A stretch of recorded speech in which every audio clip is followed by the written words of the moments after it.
জবাব চাই, খুনিদের ফাঁসি দিতেই হবে, দোষীদের ফাঁসি দিতেই হবে, বিলম্বে দোষীদের ফাঁসি দিতেই হবে। মহিলাদের উপর নির্যাতন মানছি না, মানবো না, এই মায়েদের উপর নির্যাতন মানছি না, মানবো না।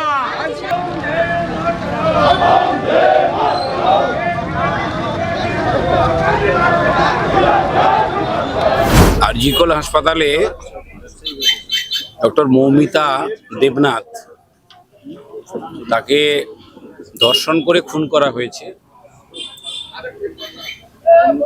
আমরা সেই জঘন্যকারী দোষী ব্যক্তিদের ফাঁসির দাবিতে রাজ্য তৃণমূল কংগ্রেসের নির্দেশে দেশপ্রাণ ব্লক তৃণমূল কংগ্রেসের আহ্বানে এই কর্মসূচিতে আমরা সামিল হয়েছিলাম। এটা দেশপ্রাণ মোড় থেকে মির্জাপুর মোড় পর্যন্ত এটা মিছিল হলো, তারপরে টুকুনি এই পথসভা, এবং আগামীকালও একইভাবে কর্মসূচি আছে। যেহেতু মুকুন্দপুর বাজার হচ্ছে কি আমাদের ব্লকের মিডল, যাকে হৃৎপিণ্ড বলা হয়, সে কারণেই বাজারে আমরা অবস্থান এখানে হবে। ব্লক তৃণমূল কংগ্রেস এখানে অর্গানাইজ করছে। আমাদের পরিষ্কার বক্তব্য, যেভাবে ওই ডাক্তার মেয়েটিকে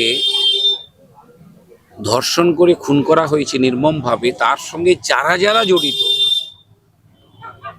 তাদেরকে চিহ্নিত করে তাদেরকে ফাঁসি দেওয়া হোক, এটাই আমাদের মূল দাবি। এবং এমন দৃষ্টান্ত স্থাপন করা হোক, আগামী দিনে এই কাজ করার আগে তাকে হাজারবার ভাবতে হবে।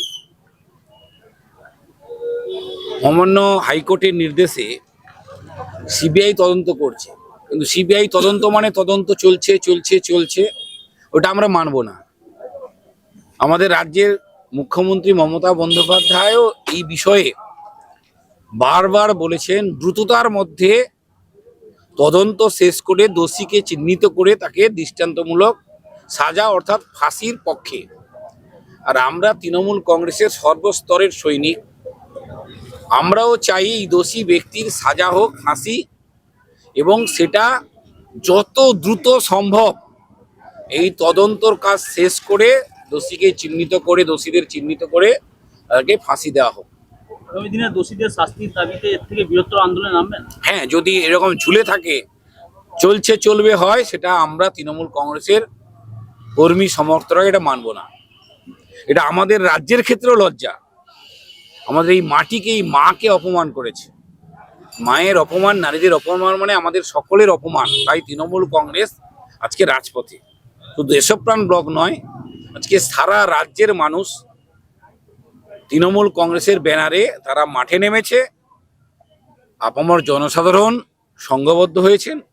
আমরাও চাই দোষীদের সাজা হোক, আর এটাকে নিয়ে কোনো রাজনীতি হোক এটা আমরা চাই না। আর বিরোধীরা এই ঘটনাকে কেন্দ্র করে তারা রাজনীতির রুটি সেঁকতে চাইছে।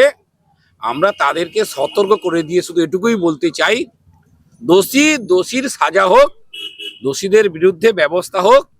যে কোনো জায়গায় এই ঘটনা ঘটালে তাদের বিরুদ্ধে আমাদের প্রতিবাদ আগামী দিনও থাকবে।